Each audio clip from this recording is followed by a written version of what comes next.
तर आपल्यात नाही तो गद्दार गेला, त्याचा तो डायलॉग फार फेमस झाला, काय झाडी आहे ना. आता त्याला जाऊन विचारा, तो बोलेल काय धाडी, कारण त्याच्यावरती ईडीची धाड पडली. आता बोल काय धाडी, काय पोलीस, जा आतमध्ये. आता सध्या मुंबईची हवा आपण बघतोय, हळूहळू वातावरण तापतंय, निवडणुकीच्या दृष्टीने वातावरण तापतंय. पण मुंबईचं वातावरण हे प्रदूषित झालेलं आहे. इथे सगळे तुम्ही शिवसैनिक जरी असलात तरी मुंबईकर आहात. आपल्या आयुष्यामध्ये एवढी मुंबईची हवा वाईट झालेली आपण कधी अनुभवली होती का? गेल्या 2-3 वर्षात हे झालेलं आहे.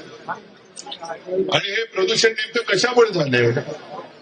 तर यांना जी काही आपल्यात गेलं ना, इकडचे सुद्धा निवडून आपण द्यायचं, मेहनत शिवसैनिकांनी करायची, आणि निवडून ज्यांना दिलं ते खोके घेऊन पशा.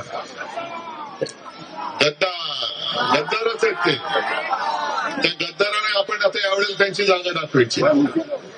पण या गद्दारांना एवढी खाका सुटले की थांबतच नाही. म्हणजे जसं मागे शिवसेना प्रमुख म्हणायचे की काही जणांना भस्म्या रोग असतो, किती खाल्लं तरी कुठे जातं तेच कळत नाही. तसं यांचं झालंय. दिसेल ते खात आहेत. आणि असं काही नाही की शिवसेनेने विकास कामं केलीच नाही. उलट जी आज मुंबई दिसते, विकसित झालेली मुंबई दिसते, ती मुंबईकरांनी शिवसेनेवरती गेले 25-30 पेक्षा जास्त वर्षे दाखवलेल्या विश्वासामुळे दिसते. विकास कामाच्या बाबतीत म्हणाल तर आपण अनेक कामं केलेली, त्याचा उल्लेख जसा प्रचार सुरू होईल तसा मी करेन. पण आज मुद्दामून काही गोष्टी ज्या तुम्हाला सांगायच्या आहेत त्या म्हणजे मुंबईची एवढी जी वाईट हवा झाली ती नियोजन शून्य विकासामुळे झालेली आहे. आणि केवळ मीच म्हणत नाहीये, तर या विभागाचे माजी खासदार कोण, माजी मिहीर कोटेच्या बोललेले आहेत. ही बातमी येणार नाही मोठी, पण त्यांनी मेट्रो 4च्या कामाची पाहणी केली, LBS मार्ग वगैरे, आणि धक्कादायक त्यांना पाहणीमध्ये असा निष्कर्ष मिळाला की 100 पेक्षा अधिक ठिकाणी प्रदूषण होऊ नये म्हणून जे काही दंडक लावलेला आहे त्याचं उल्लंघन झालेलं आहे. म्हणजे प्रदूषण कोण करते? मेट्रोचं काम कोण करते? MSRDC कोणाकडे? गद्दाराकडे. या गद्दाराला मुंबईकरांच्या आयुष्याची काही पडलेलं नाहीये. असं आपण जे म्हणतो की धूम्रपान करणे हे आरोग्यास घातक आहे, हानिकारक आहे. आज आपण नुसता श्वास घेतला तरी अनेक सिगरेटचा धूर आपल्या फुफ्फुसात जाईल एवढी मुंबईची हवा खराब करून ठेवली आहे. आणि केवळ सत्तेच्या हव्याचं पाहिजे. आणि तुम्ही करा ना, कामं केली तर ह्या मुंबईकरांनी मुंबईमध्ये बाकीच्या महाराष्ट्रात सोडून द्या, पण एक तरी निवडणूक अशी दाखवा की शिवसेनेनी मतं विकत घेऊन निवडणूक जिंकली. कधीच नाही. कारण आम्हाला प्रेमाने जे काही मिळतंय आणि विकत घ्यायला आमच्याकडे, आम्ही काही भ्रष्टाचार करणारे नाही आहोत.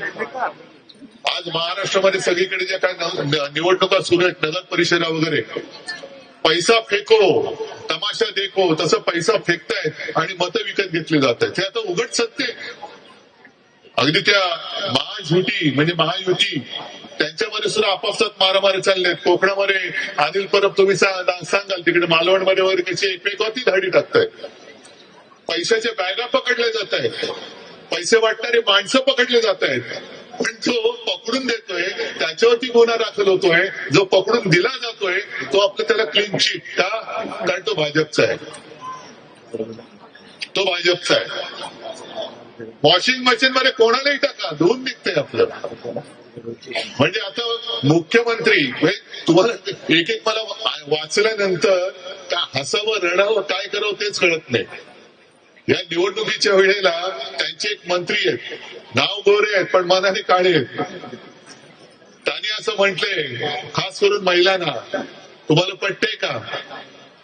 ते म्हणे नवरा तुम्हाला 100 रुपये देत नव्हता, पण त्यांचा जो भाऊ आहे त्यांनी 1,500 रुपये दिले. तुम्ही नवरा बायकोमध्ये भांडणं लावताय. नवरा बायकोत भांडणं लावते. नवरा 100 रुपये देत नव्हता, पण या फडणवीस भाऊने म्हणे 1,500 रुपये दिले तर त्याच्यावरती निष्ठा ठेवा. अरे काय, कोणता नीच विचार आहे हा?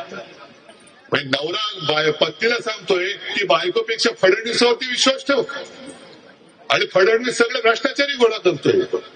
कोणावरती विश्वास ठेवायचा, कसा विश्वास ठेवायचा?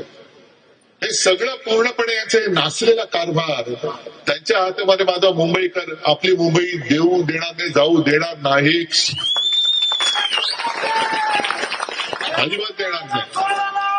मुंबईचा स्वाभिमान आहोत ना, आम्ही हिंदू आहोतच, पण केवळ भाजपने आहे म्हणून तो हिंदू, अजिबात नाही.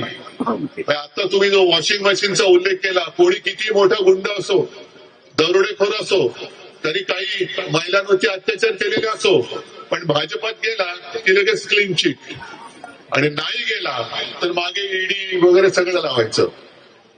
बरं, एवढं करून सुद्धा गप्प होत आहेत का? नाही. तर आपल्यात नाही, तो गद्दार गेला, त्याचा तो डायलॉग फार फेमस झाला, काय झाडी आहे ना. आता त्याला जाऊन विचारा, तो बोलेल काय धाडी, कारण त्याच्यावरती ईडीची धाड पडली. आता बघ, काय धाडी, काय पोलीस, जा आतमध्ये आता.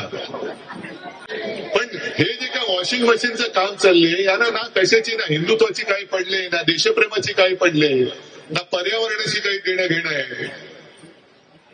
मुंबईमध्ये तर वाट लावण्याचा त्यांचा प्रयत्न आहेच, तो आपण थोपवून ठेवलायच. वाटेल ते करतायत. म्हणजे कुठे तीव्रांची कत्तल चालले, कुठे झाडांची कत्तल चालले. नाशिकमध्ये आता हिंदुत्वाच्या नावाने झाडं कापणार आहेत, कारण आता पुढच्या वर्षी कुंभमेळा होतोय. त्याच्यासाठी काही हजारो झाडं तपोवनातली कापणार आहेत. बातमी कळली तुम्हाला? आपण विरोध करायचा की नाही, कारण साधू संत येणार, आम्ही हिंदुत्ववादी आहोत. पण झाडं कापल्यानंतर, तो कुंभमेळा झाल्यानंतर, त्याच्यानंतर काय होणार त्याचे टेंडर आत्ताच महापालिकेने काढलेले आहे. हे यांचं हिंदुत्व.